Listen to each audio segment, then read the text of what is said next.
talking about my favorite show, The 100. This is a review for Season 5, Episode 5, entitled Shifting Sands. So another simple, interesting episode from The 100. In this one, Octavia decides that she wants to take the Green Valley away from the prisoners, and she's going to lead a small little army across the desert to do it.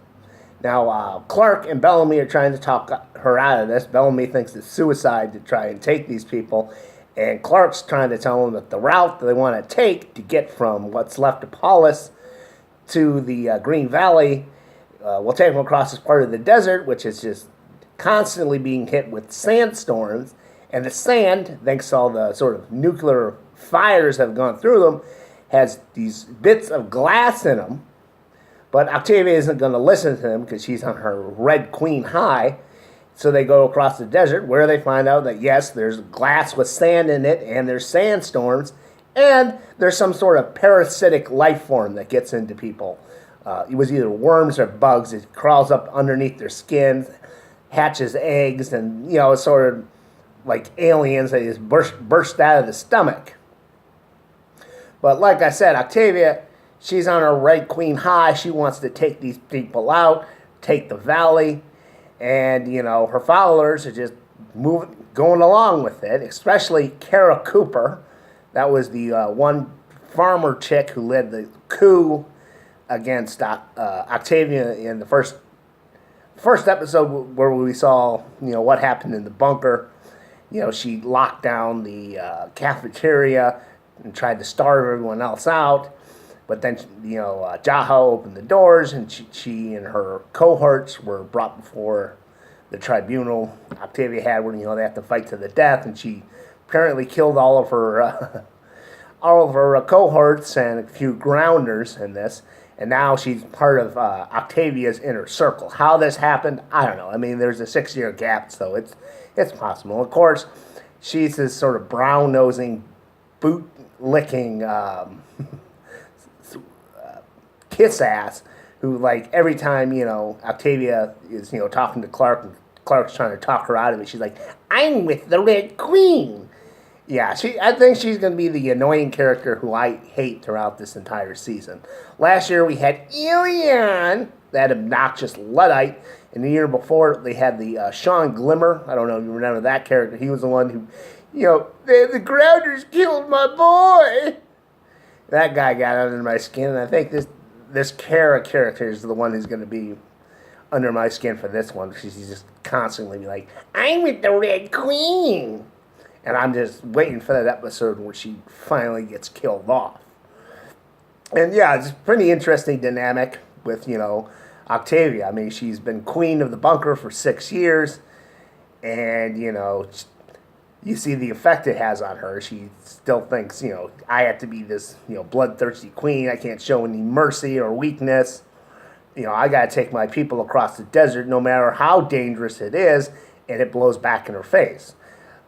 She loses about a dozen people because not only did they have the sandstorm and the worms that get in people and the glass in the sand, but also the prisoners, they've got their little spaceships, and they bomb her camp at one point. They got a warning from Murphy and those guys, so they knew that it was coming, so they were able to get out of the way. Most of them survived, but a few people died. And Octavia realizes she's got to take her people back, but not before she threatens Bellamy. She says, "Bellamy, you're my brother, but if you ever go up against me again, I'm gonna have you killed." So yeah, like I said, Octavia, she's kind of going nuts. And it's like, take a chill pill, Octavia. I mean, you got out of the bunker. You don't have to, keep acting like you're still there. Breathe a little. But like I said, she's high on her Red Queen nonsense. A few other things happen.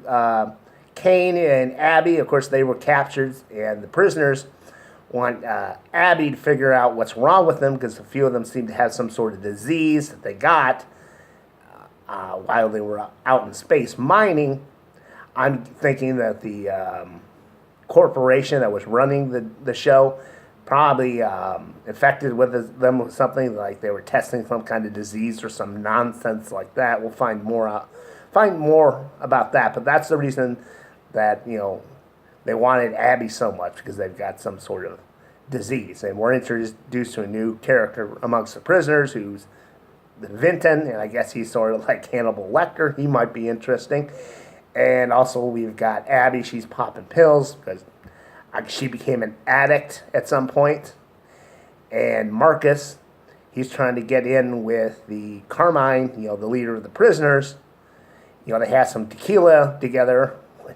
That was an interesting scene. She was asking him if he's a tequila man. He's like, I've never had tequila. Yeah. And also Raven and Murphy, they were also captured. And they talked to the one guy who's, not hell-bent on killing everyone, who was, at one point, was a crew member aboard the ship, and then he mutinied and went with the prisoners and helped them kill off everyone else. And he's the one who actually locked out the weapons to the ship at one point, blamed it on Raven. And, they're torturing Raven, and when the other guys go away, he's like, hey, you got to confess to this, or I'm not going to unlock those missiles, and they'll just keep torturing the two of you.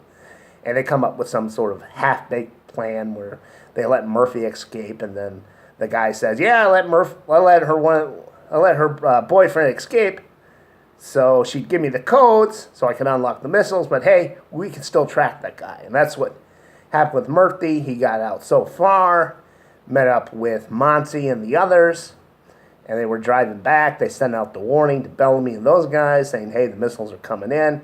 But then Murphy starts getting shocked by his collar, and they realize, oh, they know where you are.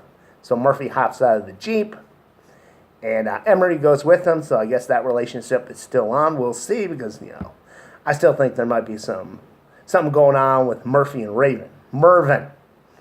And I'd ship that. But I don't want to see that Emery character get killed off. Hopefully she'll find someone else.